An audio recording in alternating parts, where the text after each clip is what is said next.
Hey everybody, my name is Brandon. Welcome back to Cinefessions, where we talk all things media. And today I am back with another Blu-ray haul. It's actually going to run the gamut: DVDs, Blu-ray, and 4K. Some of these are from Disc Replay, some of them are from Second & Charles. I have some eBay finds on here as well. So kind of just running the gamut today, a random miscellaneous movie haul. But I'm super excited because I finally finalized or finished one of the collections I've been trying to do, and that is what I'm going to start with today. So before we get into all that, if you have a quick second, go ahead and hit that like button down below. That engagement really does help me out. But with that said, let's not waste any more time at all. Let's dive right in to my random miscellaneous Blu-ray haul.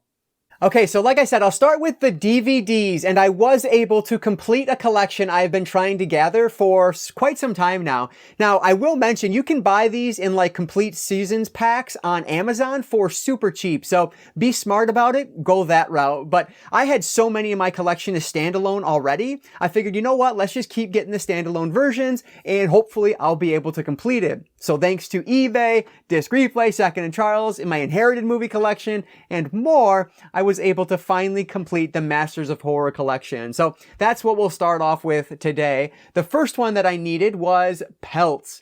Now this is the Dario Argento directed film. So if you don't know, I guess not everyone is familiar with Masters of Horror, but there's 2 seasons of this. Technically, there's a 3rd season, but that's called Fear Itself, and they don't have standalone releases for those. They only have it for the 2 Masters of Horror series. But anyway, they gathered up like 24, well, each season is 12 episodes long, and they have different directors for each episode. There might be some crossover between the 2 seasons on directors, but there's, I think, only 1 director per episode of like each season. So yeah, it's some of like the horror great, hence the title, The Masters of Horror. And they all did, which they're not short films, but they are shorter films. Technically, I think anything over 45 minutes is considered a feature-length film. And so these are about that long, 45 minutes-ish. So yeah, let's see. This one is 59 minutes, just as an example.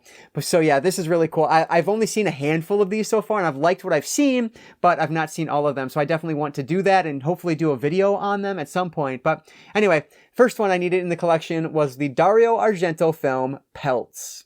This next one was one of the harder ones to find. I've never seen this one in the wild, so I did have to go eBay for it. But this is Takashi Miike's Imprint. And you can see there, banned from cable broadcast. This is supposed to be one of the more brutal ones, and so very interested to check this one out. And this was really cool because I didn't realize it, but I guess they actually came with some cards as well on these standalone releases. I think I only have like 2 of these that have cards in them, and they both came back to back from eBay. So the other ones, I've never seen them in there, so I don't know. I just got lucky on these 2. But yeah, so very excited to check out Imprint. Supposed to be pretty brutal, and can't wait to see it. So this is Takashi Miike's Imprint. This is the other one that had the card inside. You can see there, Larry Cohen, so that's pretty cool. But this is Pick Me Up. And Larry Cohen did, the only movie I've seen from him is Q the Winged Serpent. I've not seen It's Alive. And honestly, I didn't like Q the Winged Serpent. I did not enjoy that one like I was hoping I would. This one did come with the slipcover too, which is pretty cool. But you can see a lot of times when they have the slip, they have these really old stickers on them that are just a pain in the butt to get off. So frankly, I don't really mess with it. But yeah, so hopefully this one will be enjoyable. Hopefully I'll like it more than Q, but I guess we'll see when I get around to it. Here is Pick Me Up.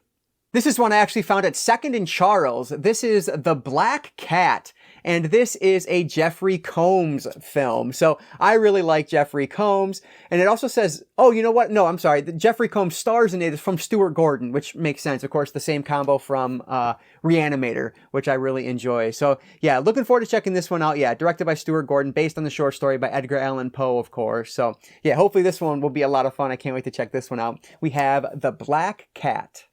This next one I grabbed from Second & Charles as well. We have John Landis's Family. So this is really cool because not only is it directed by John Landis and it has the slipcover with it, but it stars George Wendt from Cheers, which is just awesome right there. And it has Meredith Monroe from Dawson's Creek and Matt Kieslar from Scream 3 on it as well. But what's awesome is that it's actually written by the writer of Frailty, which is a horror movie I really love. So looking forward to checking out Family from John Landis. Here's another one I had to go to eBay for. I've never seen it in the wild. Dream Cruise. And this is the directed by Norio Tsuruta, who did Premonition and Ringu Zero, which I've not seen Ringu Zero. I've only seen the original Ringu. Frankly, I like The Ring better than I like Ringu, if I'm being completely honest. But I could say that about the book too. I read the book and I don't like the book as much as I like the American remake of The Ring either. But I think it's probably just of the order I saw them. I saw The Ring American version first and absolutely loved it. I watched that one multiple times in theaters. And so going back to other things that, you know, the original and the book, it just didn't hit me in quite the same way. But anyway, I'm blabbering about nothing. This one looks like a lot of fun. This is Dream Cruise. This next one is actually the most recent pickup. It arrived at my doorstep yesterday. You know what? As I'm sitting here saying that, I actually have one more that I'll have to show you in another video because I've ordered it, but it's not come in yet. I totally forgot about that. Anyway, that's neither here nor there. This is Sounds Like, which is actually a Brad Anderson film who did Session 9, which I absolutely love Session 9. That was one of the first films that I remember like scouring message boards, looking for like hidden gems basically in the horror world. And that was one of the first that popped up way back when it was relatively new. I watched it, I loved it, and now of course everybody knows about Session 9. It even has a Scream Factory release, but just a great movie. So I was very happy to get it. The only bad part, this sucks right there. It has this sticker on the actual cover art. I hate that. I'm not going to buy a new one because of it, but if I find it for like 50 cents, I'll probably grab a new one. But yeah, that's the only annoying part. But anyway, I really am excited to see this because I really like Brad Anderson's work. This one is called Sounds Like. Couple more eBay finds here to wrap this up. We have from Peter Medak, who did the Changeling in Species 2, The Washingtonians. Now this one I really don't know much about, and I've never like seen any other work from Peter Medak before, so not really sure what to think of this. Hopefully it's an interesting one. We'll see when we get around to it. This is The Washingtonians. And last but not least, from Tom Holland, another horror icon, we have We All Scream for Ice Cream. This one looks like a blast. It reminds me of like Ice Cream Man. I have no idea if it's similar to Ice Cream Man at all, but just like the cover and everything, it just reminds me of Ice Cream Man. But yeah, this one should be really cool, just given the director, and it looks creepy. It has a clown in the back, which is always creepy. So yeah, very interested to check out We All Scream for Ice Cream. So like I mentioned earlier, I do have one more in order to actually have the complete collection. It's on its way from eBay, so when it comes, I will definitely show it in another haul video, and then I'll have the entire Masters of Horror collection, seasons 1 and 2. Again, there is a third season, but it was called Fear Itself, so it's a little bit different. I do need to grab that one in like a complete season bundle off eBay, or off Amazon rather. It's like $15 or something. It's really cheap, so I'm definitely going to grab that one once I get the other one in. But yeah, that's all of the DVDs I'm going to share in this video. So now let's jump over to the Blu-rays I grabbed.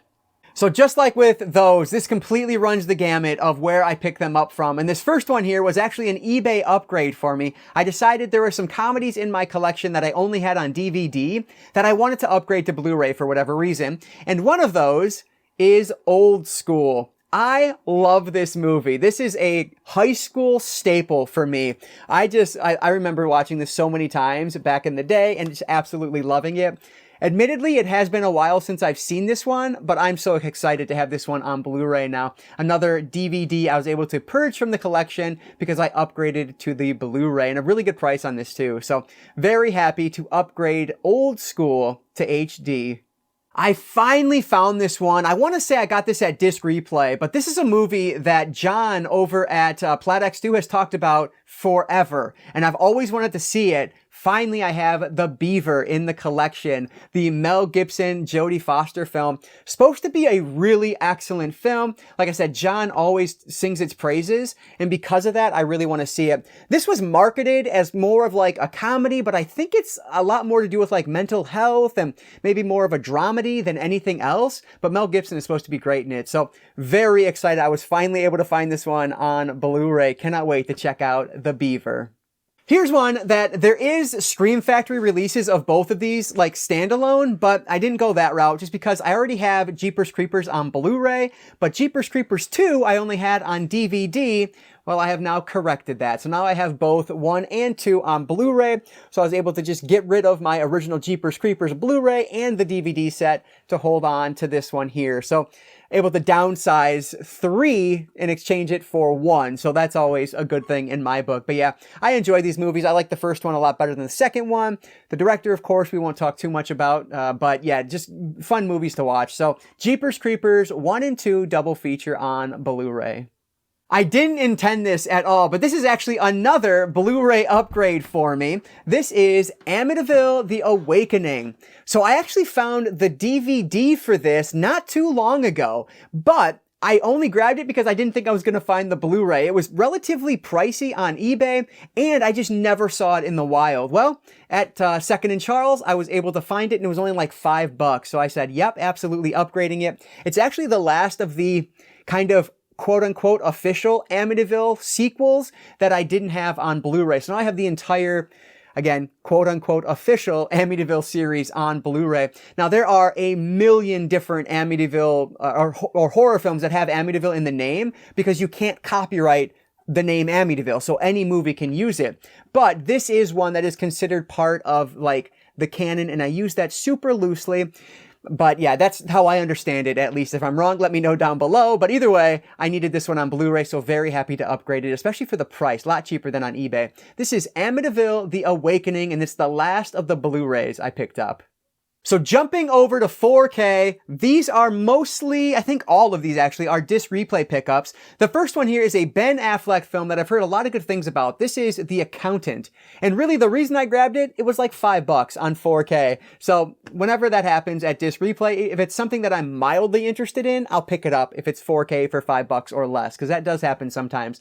So yeah, this is supposed to be an action film. Ben Affleck is a math savant apparently. And so yeah, it's going to be something relatively interesting. I know he's kind of an accountant by day and maybe something else by night, something along those lines. I don't know a ton about it, but it looks like it should be a decent one from what I've heard. So this is The Accountant. Here's one I was happy to upgrade because I really like this movie and I think it's going to look amazing on 4K. I was finally able to find Hocus Pocus for very cheap from Disc Replay. Now, this is a movie I've talked about multiple times in the past. I may have even talked about it in my 13 Days of Halloween last year because I watched it at that point again, and I really like this one. I've only seen this, I guess I've seen it like 3 times now because I watched it maybe the last couple of years. But before that, it had been a long time since I'd seen it, but it really holds up quite well. And I think the 4K of this is going to look really great because there are some really cool scenes in this. So happy to upgrade Hocus Pocus. And another upgrade for me, I'm trying to have the entire DCEU on 4K, and one of them that I needed that always proved a little bit more difficult to find and sometimes a bit more expensive online, Man of Steel. I love this movie and I don't care who knows it. Like, I enjoyed this the very first time I saw it in theaters and I've loved it every time since. People give this movie such a hard time about some of the stupidest stuff ever, but I have a blast with this one. So if you don't love it, that's fine. You don't have to, but I absolutely do. And I'm very happy to finally have it on 4K.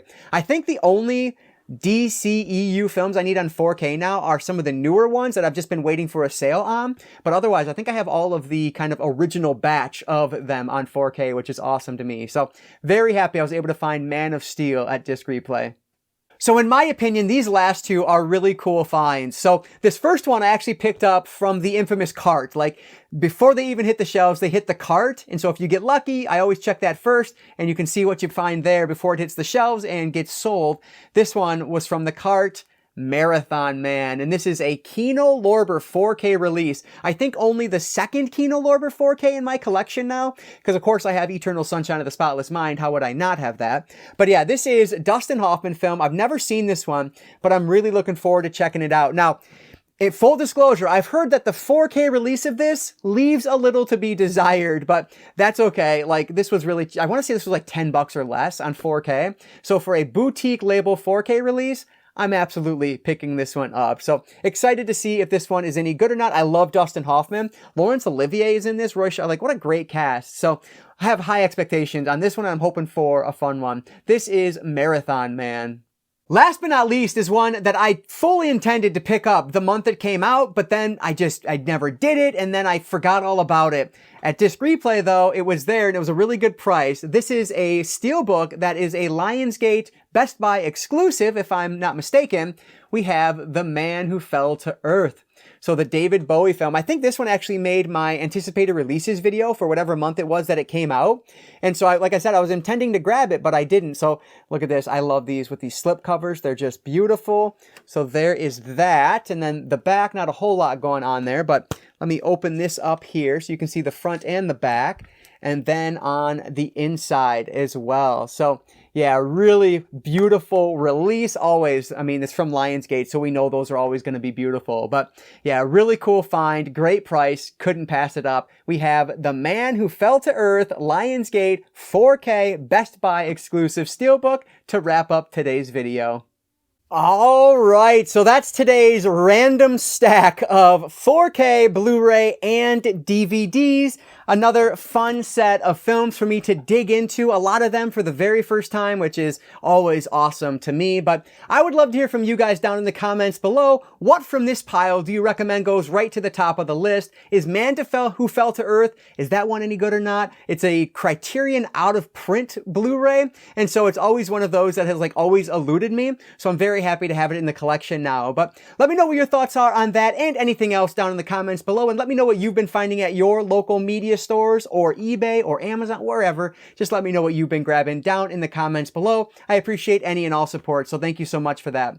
But as always, if you guys enjoyed this one, please hit that like button down below. That engagement really does help me out. And like I always say, I don't just talk movies, I talk all things media. Books, movies, video games, graphic novels, manga. If it's media related, I'm interested in it. And if you are too, you might consider subscribing. Alright guys, so that's going to do it for today. I just want to say thank you all so much for watching, and I want to encourage you to consume some media today. I'll catch you next time.